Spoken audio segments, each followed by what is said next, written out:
ফরমায়েছেন, যে ব্যক্তি সময় মতো নামাজ আদায় করে, উত্তম রূপে উযু করে,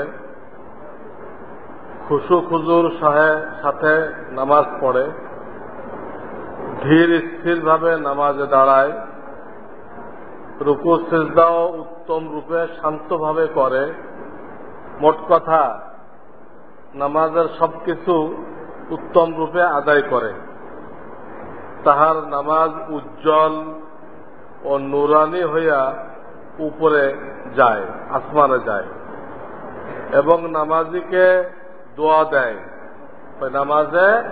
নামাজিকে নামাজ পড়নে ওয়ালাকে দোয়া দেয়। কি দোয়া? যে আল্লাহ তাআলা তোমাকে এরূপ হেফাজত করুন যে এরূপ তুমি আমাকে হেফাজত করিয়াছ। অপরদিকে যে ব্যক্তি মন্দভাবে নামাজ আদায় করে, সময়ের দিকে লক্ষ্য রাখে না, উযু ভালোভাবে করে না, সুন্নত তরিকায় করে না, রুকু সিজদাও ঠিক মতো করে না, তাহার নামাজ বিশ্রী ও কালো হইয়া বদদোয়া দিতে দিতে চলিয়া যায়। কি বদদোয়া দেয়? আল্লাহ তাআলা তোমাকেও এরূপ ধ্বংস করুন যেরূপ তুমি আমাকে ধ্বংস করিয়াছ। অতঃপর সেই নামাজকে পুরানা কাপড়ের মতো পেঁচাইয়া নামাজির মুখের উপরে মারিয়া দেওয়া হয়। কি অবস্থা হবে মুখের উপরে মারলে? হ্যাঁ, বিরাট বদদোয়া, বিরাট বদদোয়া। নামাজকে দিকে নষ্ট করে তো নামাজটাকে সাংঘাতিক বদদোয়া দিবে। এবং এক হাদিসে তাকে নিকৃষ্টতম চোর বলা হয়েছে। রুকু সিজদা যারা ঠিক মতো করে না তাদেরকে সবচেয়ে নিকৃষ্ট চোর বলা হয়েছে। আল্লাহ তাআলা আমাদেরকে হেফাজত করেন। আমরা উযু নামাজ মশকের মাধ্যমে শিখি আর ওইভাবে করি। যখন আল্লাহ আকবার বললাম, বাস এই সময়টা আল্লাহকে দিয়ে দিচ্ছি, এর আর কারোর হক নেই। আল্লাহু আকবার তাকবীরে তাহরিমা মানে দুনিয়াকে হারাম করে দিলাম। আবার যদি দুনিয়ার চিন্তা করি তা হালাল করে রইলাম, তো বেঈমানি হলো। একটু আগে ওয়াদা করলাম আমি সব হারাম করে দিচ্ছি, আল্লাহ তুমি আর আমি বলবো আর তোমার পক্ষ থেকে উত্তর আসবে। এর মধ্যে আল্লাহকে রেখে চলে গেছে মার্কেটে। সেটা আল্লাহর সাথে কত বড় গাদ্দারি হলো, বেওয়াফাই হলো। তাকবীরের তাহরিমার অর্থ বুঝতে হবে। তাকবীরের তাহরিমার অর্থ কি? সব হারাম, কিন্তু আমি আর দুনিয়া নিয়ে চিন্তা করতে পারবো না।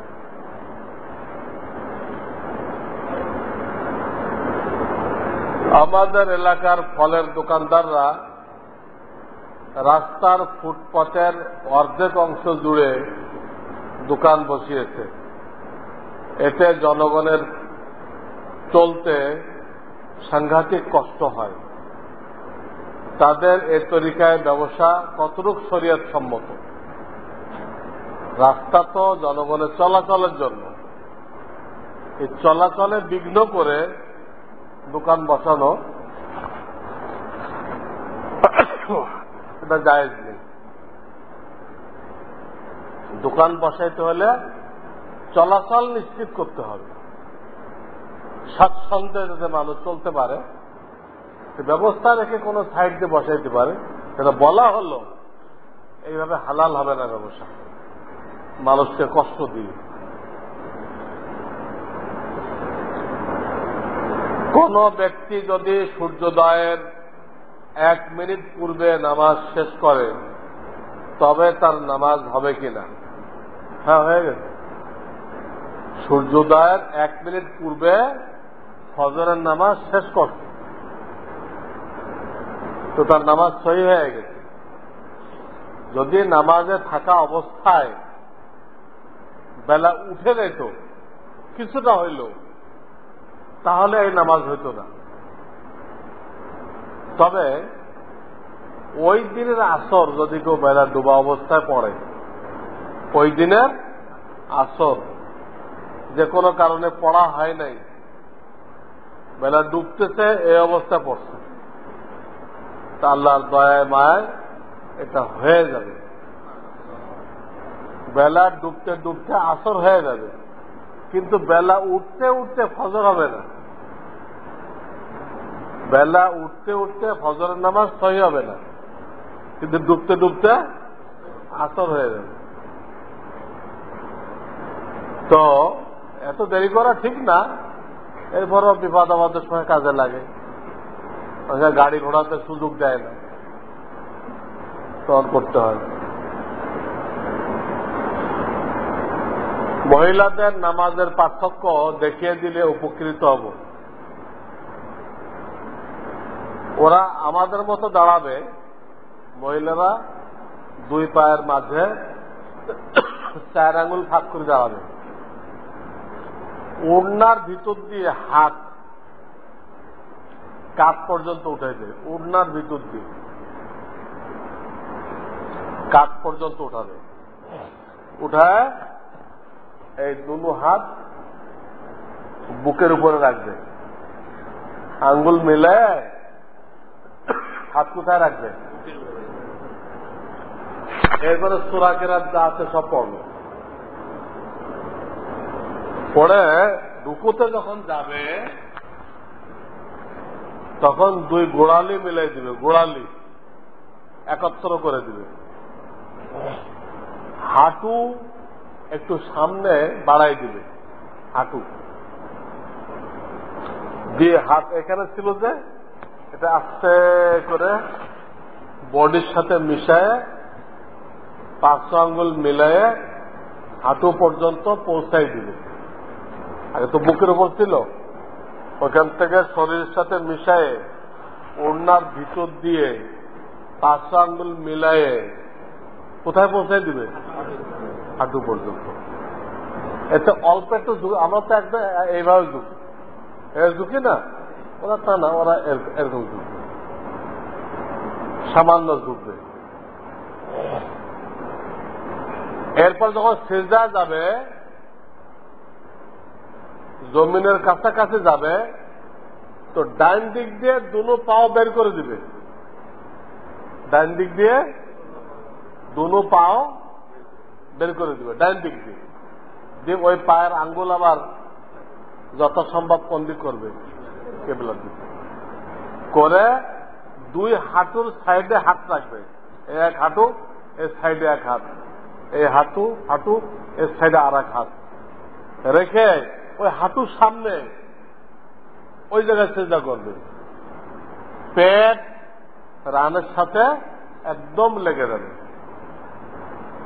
তার মানে একদম জড়সড় হয়ে জমিনের সাথে মিশে সিজদা করবে। এলো সিজদা করার তরিকা। হ্যাঁ, কোনো মহিলা যদি সমস্যা থাকে, পেটে বাচ্চা থাকে, তাহলে তারা চেয়ারে বসে ইশারা করে পড়বে। ওজরের মশলা ভিন্ন, ওজরের মশলা ভিন্ন। আর তারা সব জায়গায় আঙ্গুল মিলাই রাখবে, আমাদের তো শুধু সিজদায় মিলাইতে হয় আর রুকুতে ছড়ায় রাখতে হয়, অন্য জায়গায় স্বাভাবিক রাখতে হয় আমাদের পুরুষদের। তাদের সব জায়গায় আঙ্গুল কি থাকবে, শুধু চেহারা খোলা থাকবে না, চেহারা পুরাটাই খোলা থাকতে পারে। আর বসবে যে না, রাখবে, ধরবে না, মেয়েরা ধরবে না, রাখবে, এভাবে রাখবে।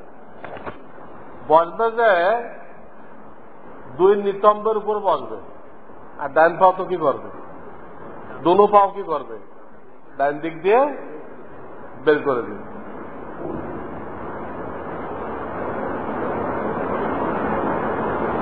কোরআনের কোন আয়াত কিংবা সূরা দিয়া কোন তাবিজ হাতে দেওয়া ঠিক হবে কিনা? এটা শরিয়াতে অ্যালাউ করছে, মাদুল্যের ভিতরে ভরে যাতে এটার অবমাননা না হয়, অ্যালাউ করছে। তবে তাবিজের উপর একিন করা জায়েজ নেই, যে এটা দিলে এই হবেই, এই একিন করা জায়েজ নেই। মনে করতে হবে যে আল্লাহর কালাম, আল্লাহ রসিলায় আমাকে শেফা দিতে পারেন। শেফা দেনেওয়ালা কে? আল্লাহ কাউকে কোনো পাওয়ার দেয় নাই, কোন নবী রসুলকে কোনো পাওয়ার দেয়নি। হিন্দুরা যেরকম মনে করে যে আল্লাহ সব পাওয়ার ভাগ করে দিতে, রামরে কিছু দিতে, কৃষ্ণরে কিছু দিতে, হ্যাঁ, তারপরে সরস্বতীরে কিছু দিতে, এইগুলো সব গলত, শিরক। আল্লাহ এক, তার শরীক কেউ নেই, কেউ শরীক নেই। যার যা চাইতে হবে তার কাছ চাইতে হবে। তিনি অনেক সময় কাফেরের দোয়া পর্যন্ত কবুল করে, তাহলে আমাদের দোয়া করবে না? অবশ্যই দোয়া কবুল করবেন। তিনি কোরআনে ওয়াদা করছেন যে আমার কাছে দোয়া করো, আমি কবুল করব।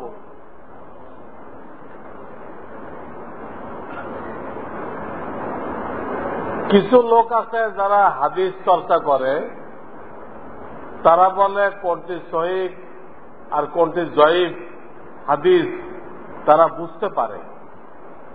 কিভাবে বুঝতে পারে? তাহলে তার একটা লোক আপনি নিয়ে আসেন, আমি তার কাছে হাদিস পেশ করি, সে কিভাবে সহিহ আর জয়ীফ বুঝতে পারে, পরীক্ষা হয়ে যাক। এইগুলো তার ধারণা মাত্র। যে মনে করেন আমি আলেম না, খালি আলেমরাও বোঝে না। হাদিস নিয়ে যারা পড়াশোনা করছে, তা ভিন্ন শাস্ত্র, তারা তাদের শাস্ত্র দিয়ে ফয়সালা করতে পারে এটা সহিহ, এটা জয়ীফ, এটা হাসান। হাদিস 3 রকম, সহিহ, হাসান, জয়ীফ। 2 বছর পড়াশোনা করতে হয়। আরে একাই চর্চা করে বুঝে ফেললো, হ্যাঁ? এই বোঝা মানে ওই যে বাচ্চা বুঝে যায় না, নিবে যায়, এই বুঝ।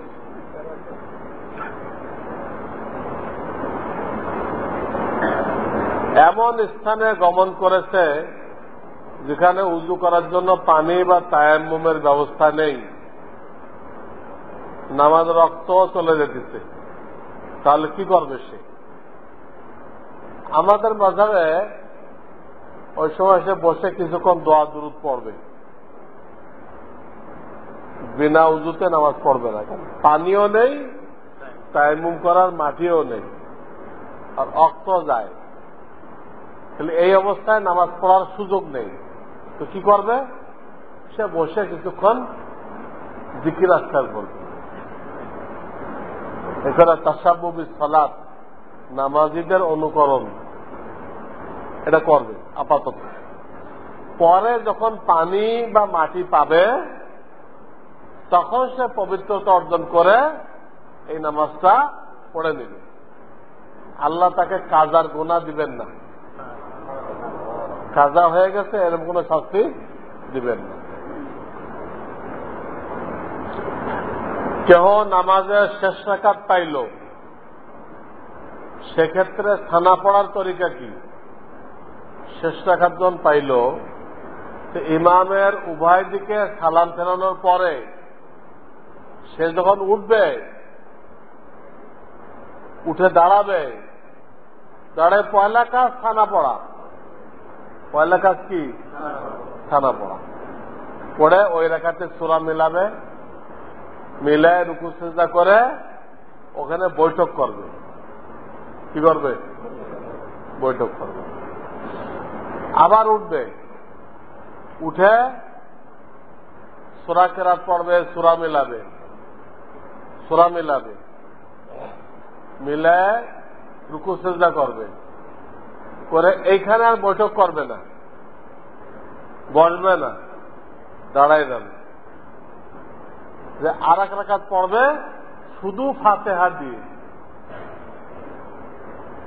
তারপরে শেষ বৈঠক করবে। কথা বুঝে আসছে? তার মানে সালাম ফেরানোর পরে দেশে উঠবে, উঠে শুরু থেকে পড়তে পড়তে আসবে। এই জন্য সে পয়লা উঠে প্রথম রাখাতেও সূরা মিলাইল, তারপরে রাখাতে কি করছে, তাহলে ওই শুরু দিকতে আসতেছে, আস্তে আস্তে তৃতীয় রাখাতে শেষ করছে, আর এক রাখাতে ইমামের সাথে পড়ছে। আসরের নামাজের আগে মেসওয়াক করে উজু করলে ওই উজু দিয়ে যদি মাগরিব ও ইশা পড়া হয় তাহলে কি 70 গুণ সওয়াব পাওয়া যাবে? যে উজুতে আপনি মেসওয়াক করছেন এই উজু যতক্ষণ থাকবে, যে কয় ওয়াক্ত, ততক্ষণ আপনি 70 গুণের সওয়াব পাবেন, যতক্ষণ রাখতে পারেন।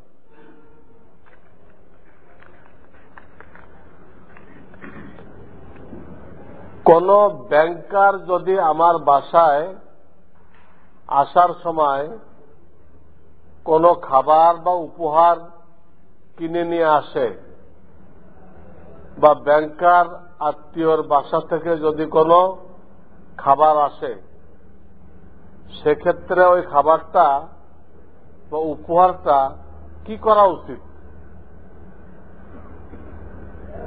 এটা সওয়াবের নিয়ত না করে গরিবদেরকে দিয়ে দেওয়া উচিত,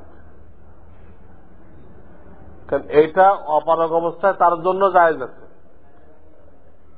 ব্যাংকের চাকরি যে করতেছে সে হালাল চাকরি পাওয়া পর্যন্ত, হালাল খুঁজতে হবে তার, পাওয়া পর্যন্ত ওইটা তার জন্য বৈধ। কিন্তু আপনার কি অপারগতা আছে? আপনি যে খাবেন, আপনার অপারগতাটা কি? আপনার তো নেই অপারগতা, আপনারা তাহলে হালাল খাবার দিয়ে রাখছেন, হালালটা বাদ দিয়ে এই মরা মরি আপনি খাইতে যাবেন কেন? এটা গরিবদেরকে দিয়ে দেন।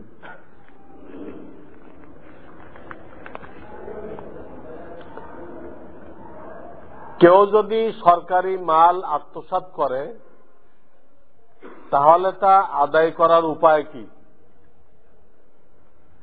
তা আদায় করার উপায় এই,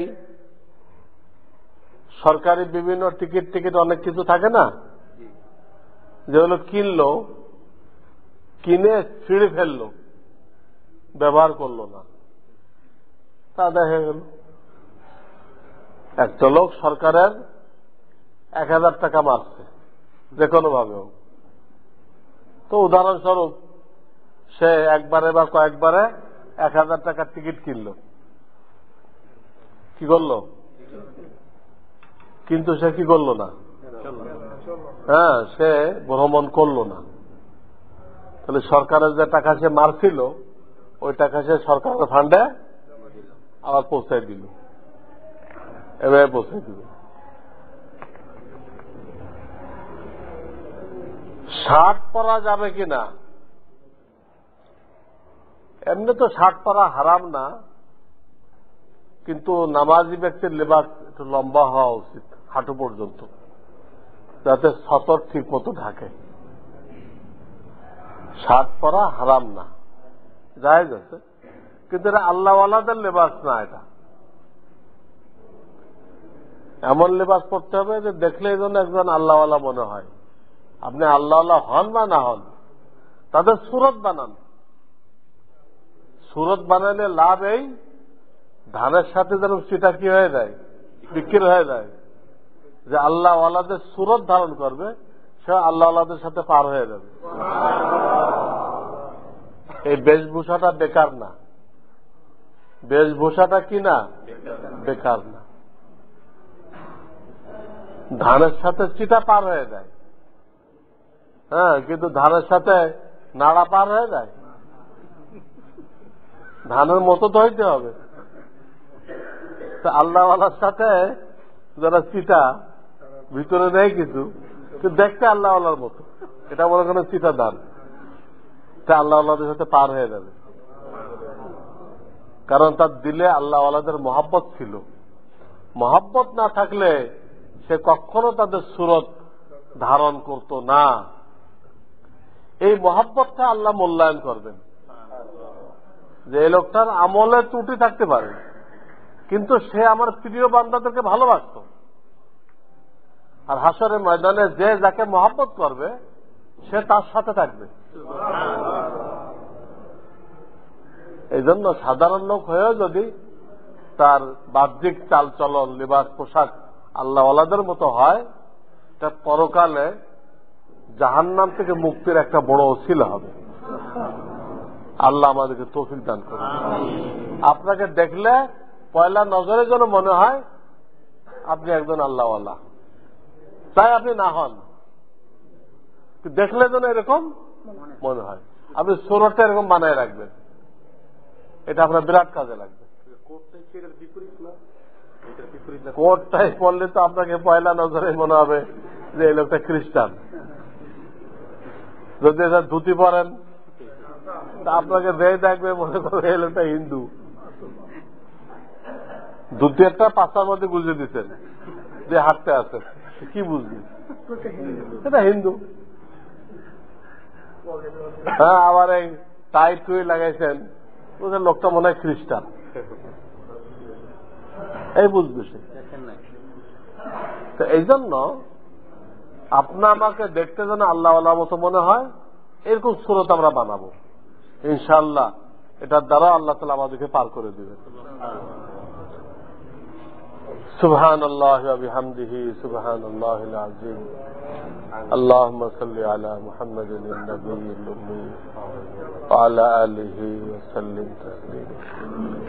ربنا لا تزغ قلوبنا بعد إذ هديتنا وهب لنا من لدنك رحمة إنك أنت الوهاب. يا حي يا قيوم برحمتك نستغيث أصلح لنا شأننا كله ولا تكلنا إلى نفسنا. سبحان ربك رب العزة عما يصفون وسلام على المرسلين والحمد لله رب العالمين.